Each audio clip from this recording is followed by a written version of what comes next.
Mr. President, Dr. Biden, Madam Vice President, Mr. Emhoff, Americans, and the world.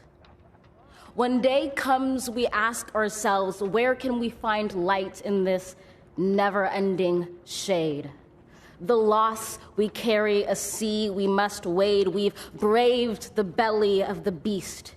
We've learned that quiet isn't always peace, and the norms and notions of what just isn't always just is.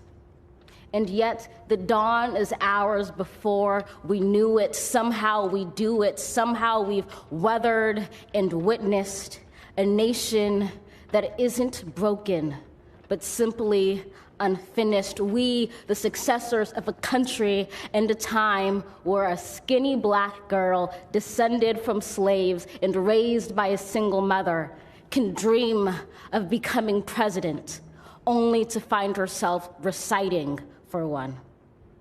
And yes, we are far from polished, far from pristine, but that doesn't mean we are striving to form a union that is perfect. We are striving to forge our union with purpose, to compose a country committed to all cultures, colors, characters, and conditions of man.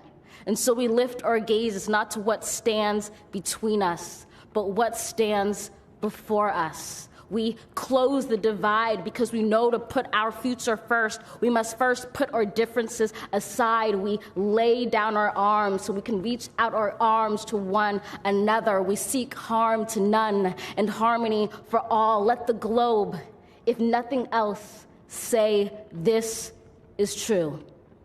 That even as we grieved, we grew, that even as we hurt, we hoped, that even as we tired, we tried, that we'll forever be tied together, victorious, not because we will never again know defeat, but because we will never again sow division.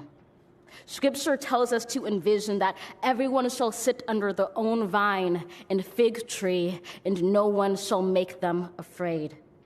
If we're to live up to our own time, then victory won't lie in the blade, but in all the bridges we've made. That is the promised glade, the hill we climb, if only we dare it, because being American is more than a pride we inherit. It's the past we step into and how we repair it. We've seen a force that would shatter our nation rather than share it, would destroy our country if it meant delaying democracy. And this effort very nearly succeeded. But while democracy can be periodically delayed, it can never be permanently defeated.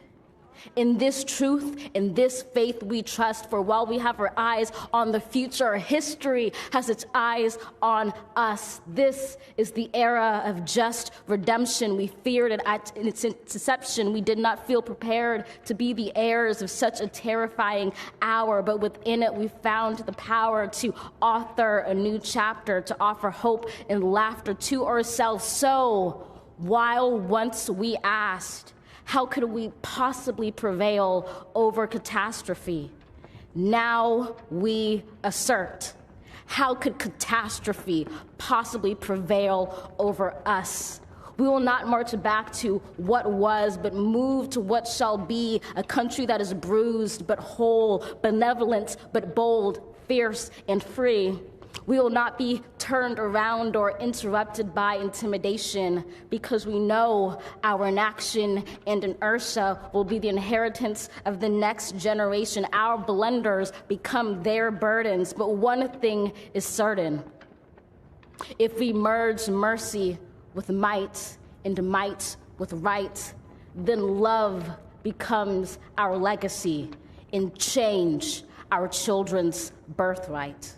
So let us leave behind a country better than the one we were left. With every breath from my bronze-pounded chest, we will raise this wounded world into a wondrous one. We will rise from the gold-limbed hills of the West. We will rise from the wind-swept Northeast, where our forefathers first realized revolution. We will rise from the lake-rimmed cities of the Midwestern states. We will rise from the sun-baked South. We will rebuild, reconcile, and recover in every known nook of our nation, in every corner called our country. Our people, diverse and beautiful, will emerge battered and beautiful. When day comes, we step out of the shade, aflame and unafraid. The new dawn blooms as we free it.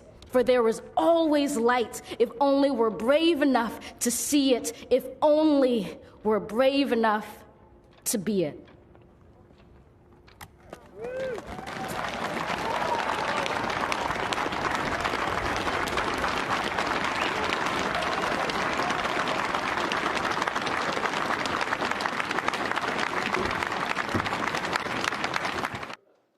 Shepard Smith here. Thanks for watching CNBC on YouTube.